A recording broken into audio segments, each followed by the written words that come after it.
પ્રેમીઓને મારી નમ્ર વિનંતી કે 5 મિનિટ વાટ જોવો મારા ભાઈ, 5 મિનિટ રાહ જોવો ભાઈ. અશ્વ પ્રેમીઓને મારી નમ્ર વિનંતી કે 2 મિનિટ બંધ કરો મારા ભાઈ.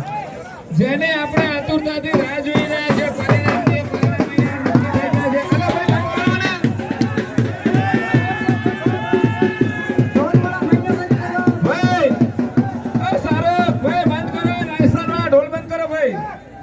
હવે અમારે અહીંયા નંબરો આપવાના છે.